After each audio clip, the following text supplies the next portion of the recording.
एक तालाब में 3 मछलियां रहा करती थीं। अनागत विधाता, प्रत्युत्पन्नमति और यब्धविष्य। तीनों के स्वभाव एक दूसरे से भिन्न थे। अनागत विधाता संकट आने के पूर्व ही उसके समाधान में विश्वास रखती थी। प्रत्युत्पन्नमति की सोच थी कि संकट आने पर उसका कोई न कोई समाधान निकल ही आता है। यब्धविष्य किस्मत के भरोसे रहने वालों में से थी। उसका मानना था कि जो इस संकट आने पर उसका कोई न कोई समाधान निकल ही आता है। यब्धविष्य किस्मत के भरोसे रहने वालों में से थी। उसका मानना था कि जो किस्मत में लिखा है वह तो होकर ही रहेगा, चाहे कितने ही प्रयत्न क्यों न कर लिए जाएं, उसे टाला नहीं जा सकता। तीनों मछलियां जिस तालाब में रहती थीं, वह मुख्य नदी से जुड़ा हुआ था, किंतु घनी झादियों से ढका होने के कारण सीधे दिखाई नहीं पड़ता था। यही कारण था कि वह अब तक मछुआरों की दृष्टि से बचा हुआ था। एक शाम मछुआरे नदी से मछलियां पकड़कर वापस लौट रहे थे। बहुत ही कम मछलियां हाथ आने के कारण वे उदास थे। तभी उनकी दृष्टि मछलीखोर पक्षियों पर पड़ी जो नदी से लगी झादियों के पीछे से उड़ते चले आ रहे थे। उन मछलीखोर पक्षियों की चोंच में मछलियां दबी हुई थीं। ये देख मछुआरों को समझते देर न लगी कि झाड़ियों के पीछे नदी से लगा हुआ कोई तालाब है। वे झाड़ियों के पार जाकर तालाब के पास पहुंच गए। वे बहुत खुश थे। एक मछुआरा बोला, लगता है यह तालाब मछलियों से भरा हुआ है। यहां से हम ढेर सारी मछलियां पकड़ पाएंगे। सही कह रहे हो भाई, लेकिन आज तो शाम घिराई है। कल सुबह सुबह आकर यहां पर अपना जाल बिछाते हैं। दूसरे मछुआरे ने कहा। दूसरे दिन आने की योजना बनाकर मछुआरे वहां से चले गए। मछुआरों की बातें अनागत विधाता ने सुन ली।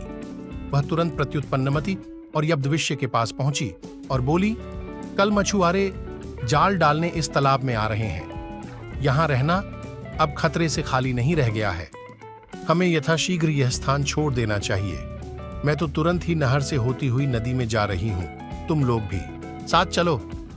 अनागत विधाता की बात सुनकर प्रत्युत्पन्नमति बोली, अभी खतरा आया कहां है?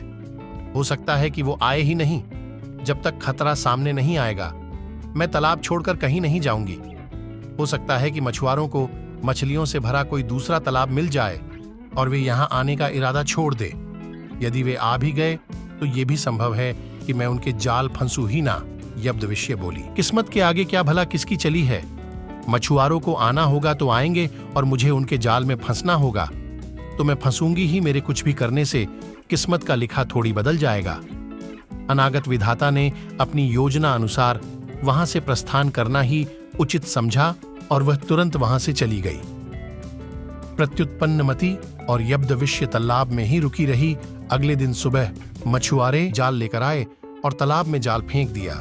संकट सामने देख बचाव हेतु प्रत्युत्पन्नमति अपना दिमाग दौड़ाने लगी। उसने इधर उधर देखा, किंतु उसे कोई खोखली जगह नहीं मिली जहां जाकर वह छुप सके। तभी उसे एक उदबिलाव की सड़ी हुई लाश पानी में तैरती हुई दिखाई पड़ी।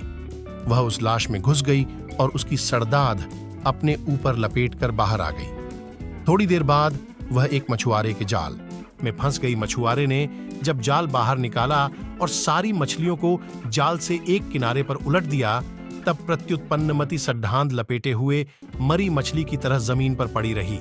उसमें कोई हलचल न देख मछुआरे ने उसे उठाकर सूंघा। उसके ऊपर से आ रही बदबू से उसने अनुमान लगाया कि ये अवश्य कई दिनों पहले मरी मछली है और उसने उसे पानी में फेंक दिया। पानी में पहुंचते ही प्रत्युत्पन्नमति तैरकर सुरक्षित स्थान पर चली गई। इस तरह बुद्धि का प्रयोग कर वह बच गई।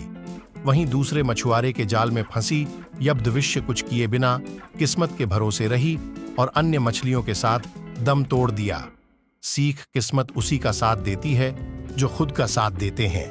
किस्मत के भरोसे रहकर हाथ पर हाथ धरे बैठे रहने वालों का विनाश